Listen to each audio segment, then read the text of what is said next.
شرم و ناموس به لباس مانندند. هر قدر فرسوده شوند به شرف نسبتشان همان قدر به پروا می گردد. حکمت بزرگان. قلندر صدرالدین از شرم و حیا دیگر نمی توانست در اردوگاه گریزگان در قندوز بماند، زیرا هر یک گریزه قصه نکاح محمد اقبال را با قماندان غلام می دانست. خرد و کلان، زن و مرد هم در بین گریزگان و هم ساکنان افغانستان در این باره می گفتند و ملا قلندر و پسرش محمد اقبال را با انگشت نشان می دادند و او روز اهل عائله‌اش را گرفته به هرات می گریزد. ولی آیا می توان از بی‌شرفی فرار کرد؟ محمد اقبال نورس اساسی ترین مقدسات مردی را از دست داده بود، ناموس را.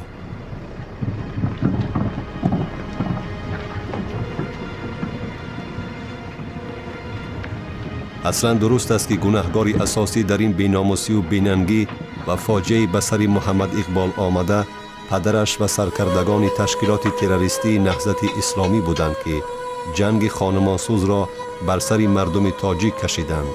محمد اقبال در قطار دیگران یک قربانی جنگ تحمیلی نهضت تروریستی و خواجگان بیرونش بود و هست. قرار داشتن در این بی‌شرفی و موقعی عاجزانه سمت حیات منبعده محمد اقبال را به کلی تغییر داد و دیگر بیمار شده بود، گرفتار دردی که معالجه نمی شود. مناسبت او با پدر که در این بدبختی خود مجرمش می‌دانست یک بار سرد گشته منتظم از مکان زیستش در هرات می گریخت و برای تسکین بخشیدن دردش همنشین و همبستر می جست. محمد اقبال 12-13 ساله بچه او قدر در این باره ما را گناهکار کردن نمیتونیم. اساساً گناهکار پدرش نهضت اسلامی ای. وقتی که پدرش همی نهضت اسلامی را ساختن و ساختیم و مردم در همه چیز که آوردیم، خیلی عاقبت جنگ خونریزی و جنگ خونینه در تاجیکستان وقتی برپا کرد نهضت اسلامی، عاقبتش به همین کارا بعد، یعنی ثمره‌اش و نتیجهش همین کارا شد. یعنی همین بد اخلاقی محمد اقبال خب با نرک بیزنس گرفتار شدن بعضی دیگرها، نرکمند شدن بعضی دیگرها، تجاوز شدن بعضی زنها و دخترهای تاجیک در افغانستان به چشم می رسید. همه سببش همین نهضت اسلامی است. هیچ یگان چیز دیگر نداره. نهضت اسلامی یک نهضت است که تمام مردم همه جهت ضرر داد، از جهت دینم، از جهت اخلاقم، از جهت انسانیگری هم، از جهت وطنداری هم، همه جهت. 100 دلیل پیش میارم تا که اینو جلب کرده میشوند. این کودکی که هنوز یک گولی، یک خیلی بلولک، یعنی ناشکفته است، این کودک دعوت کرده میشود، جلب کرده میشود، گرفتار میشود و این بدبختی خود رو این کودک که روحاً، جسماً، اخلاقاً، فطرتاً، ایماناً شکسته میشود، هیچ وقت این روح و روان شکستگی خودش نه به مادر، نه به رفیق، نه به دوست، نه به معلم، نه به نزدیکترین آدما گفته نمیتواند. محمد اقبال صدرالدین در شهر هرات هم با همون درد بی‌دوایی که گرفتار شده بود، یعنی بچه بازی، در شهر هرات هم همین کار خود را دوام میداد است. یعنی که او شبها از خانه گریخته در جایهای مخصوصی همون شهر هرات با لباس بازی، بچه بازی و با درد خود دوام میبخشیده است. در همون هرات هم فهمیدیم که یک چند وقت همون محمد اقبال گپی پدرشون گوش نکرده، خیلی کسل یار شدگی بوده است، دیگه شبا به هر طرف می رفت است و عاقبت پدرش قطعی بسیار گپای پست و پلند زده، اوجا گریخته طرف پاکستان رفت است. در همین گرداب به سبب حزب نهضت اسلامی گرفتار کردن همین محمد اقبال، همین حزب اسلامی است که همین جنگ تشکیل کردن و محمد اقبال همین چیزها رو درک کردگی که پدرش در همین چیز مسئول بود و وابسته بود، همین بدبینی و کینه گرفته در جنازه پدرش حتی اشتراک نکرده. بعد وقتی که از پدرش که دواشو نمی‌آورد و بسیار عذاب می‌ده پدره در هرات، محمد اقبال بعد فرار میکنه، از دست پدرش میره و پاکستان چند وقت در معهد ابو حنیفه تحصیل میکنه و بعد اوجا با لاهور میره و همه اخلاق و کارهای بده که در اوجا دوام میده، باز میبینه که شرمندگی زیاد شده ایستاده است، با یا نگاه نکرده اوجا بعد به طرف امارات متحده به طرف دبی فرار میکنه. لیز بوربون یک متخصص بزرگ آمریکایی میگه که در روی زمین آدمانی بد و نیک نیستند. همه آدمان در زندگی آزاری دیدند و در نتیجه این آزارها خاراکتر آنها، تقدیر آنها با وجود آمده است. میگه که در روی زمین آدمانی اذیت کشنده هستند و این اذیت ها در تقدیر آنها شکل گوناگون دارند. یکی از شاخه‌های دیگری پسیکوپاتی این همجنسگرایی میباشد، یعنی که همجنسگرایی علاقه جنسی با همجنس خود. این اول در شعوری همون بیمار پیدا میشد. بیمار اول کوشش میکند که با این مبارزه برد، لیکن در آخر با مرور زمان با گذشت وقت شعوری بیمار رو پورا فرا میگیرد و در بیمارو دیده میشود مثلا اختلال رفتار، آنها دیگر کردارهای خود رو اداره کردن نمیتونند، یعنی که بیمار با همون خواهش‌های بد اخلاقانه خود که در شعوری وی پیدا میشوند مبارزه بردن نمیتواند. تا چند قدری که کوشش میکند که همین کردارهای خود رو پنهان دارد یا که به همین کردارهای ناشایسته دست نزند، لیکن به اون میسر نمیگردد. باید مخصوص قید کنم که شخصان گرفتاری این بیماری یعنی که همجنسگرا با مرور زمان با گذشت وقت شر در آنها نیز میشن، حتی آنها ترس رو نیز از خود دور میکنند، یعنی که ناترس میشن. انا برای به هدفهای غرضناک که خود رسیدن حتی میتونن که به دیگر کارهای ناشایسته و مثال به جنایت مثال میتونن دست زنن. یعنی که چقدر در بالا گفتیم این ناموس این آدما نیست میشود. این آدما به حالت خود به حالت نهایی خود از نقطه نظر تنقیدی نگاه نمیکنن، یعنی که چقدر که به اصطلاح با زبان روسی میگن به حالت خود کریتیکا ندارن. البته بعدی از سرگذرانیدن چنین حادثه های مدهش در مثال روزهای بسر محمد اقبال آمده، انسان شخصیت خود را بی بازگشت از دست می دهد. ننگ و ناموس، شرف مردی برایش بیگانه می گردند. شرم از نهادش گم می شود، بیرون می گردد. در کوچه و بازار مکان و خانه های مخصوص را می جوید تا عادتی در وجودش یک عمر مسکن گرفته را برای مدت تسلا بخشد. او معتادی را می ماند که برای از بین بردن درد و پیچش استخوانها جهت دریافت مواد مخدر به هر عمل قادر است.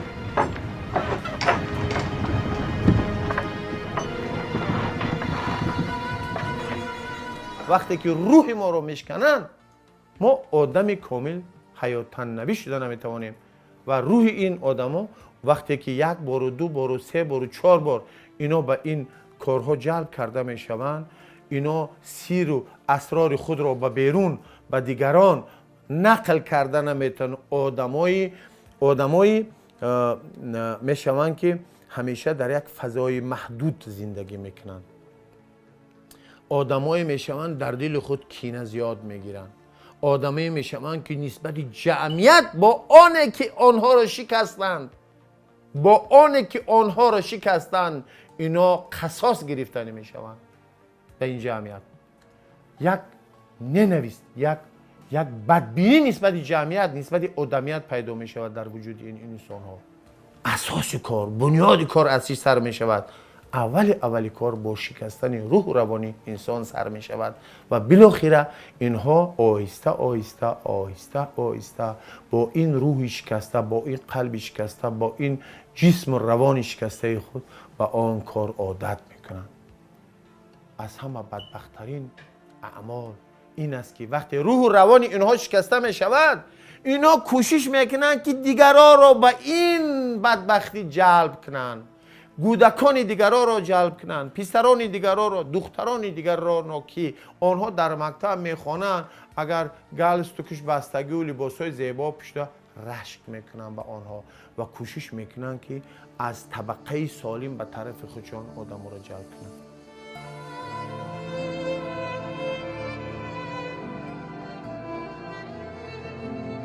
چهره فریبگر همه مقصدهای را که دل مکارانش به نقشه گرفته است پنهان می دارد.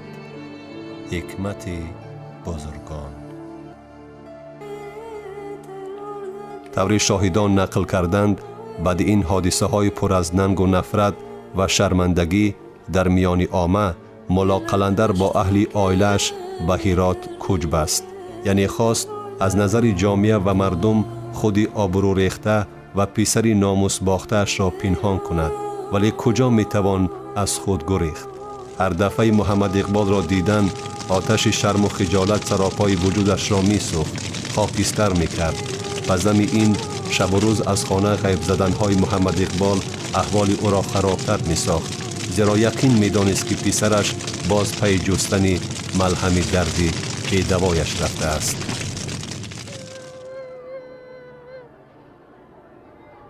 ملا قلندر دیگر صبر و تحمل را از دست داده بود و روی راست بد اخلاقی های محمد اقبال را روبرویش می گفت. او را در تمام شرمندگی های خود در بین جامعه گناهگار می کرد. او اندیشه نمی کرد و اعتراف کردنی نبود که محض خودش و دیگر سرکردگان تشکیلات تروریستی سابق حزب نهضت اسلامی این روزهای پر از تحقیر، حقارت و حماقت، بی‌ناموسی و بدبختی را به سر محمد اقبال و ده ها نفر جوانان مثل او آوردند. طور روند حادثه های بعدی نشان دادند محمد اقبال پدرش را نبخشید. بعد فریب دادن شریکان تجارتی و صاحب مبلغ مفت گردیدن، او به اروپا گریخت و جامعه را دریافت که برای دردمندان چون او مکان راحت است. او اکنون مصرعی کند همجنس با همجنس پرواز را زود تکرار میکند و به معنای اصلش شرح میدهد. تنها پدرش را تا آخرین نفسهای عمرش نبخشید، چون در وجودش نیمی ذره از اصالت انسانی و مهر بر پدر باقی نمانده بود. در جنازه او اشتراک نکرد، حالانکه در اروپا قرار داشت و با خرج کمترین میتوانست خود را تا مکان دفن پدر رساند. این عمل تکراری همان مناسبتی بود که سرکرده تشکیلات تروریستی سابق حزب نهضت اسلامی محیدین کبیری نسبت به مادرش روا دید. کبیری وکیل مجلس نمایندگان بود.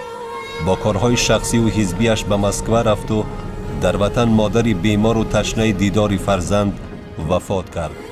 با وجود آنکه تمام امکانات‌های مالیوی را در اختیار داشت، به جنازه مادرش نآمد، حالانکه همه روزه در مسیر مسکو دوشنبه 6 ریس پرواز موجود بود. کبیری منفیت‌های خود را از جنازه و گسیل مادر در راه آخرین بالا گذاشت. محمد اقبال صدرالدین عیناً چنین رفتار سرکرده معنویش را نسبت به پدر خود تکرار کرد.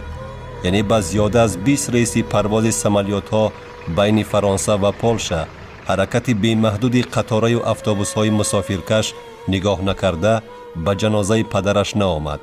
پدر پرارمان دنیا را ترک کرد و پسر حتی پس از مرگش او را نبخشید. اونایی که از پدر رنجیدن خیلی روشنن. این گونه آدمان از تمام رهبرها میرنجند، زیرا دعوای محبت پدر رو از رهبر میخواهد بگیرد. رهبر که پدرش نیست اون رو دادن نمیتواند. او از رهبر ناراضی است، و از معلمش ناراضی است، و از رئیس قشلاقش ناراضی است. و من اصلا اونهایی که از نگاه موقع اجتماعی روانی میتوانند در مسند پدر بشینند، از اونها اون دعوا رو دارد و از بس که گرفتن نمیتواند همیشه در حالت جنگ، مخالفت، ناراضگی، اعتراض با این آدمان قرار دارند.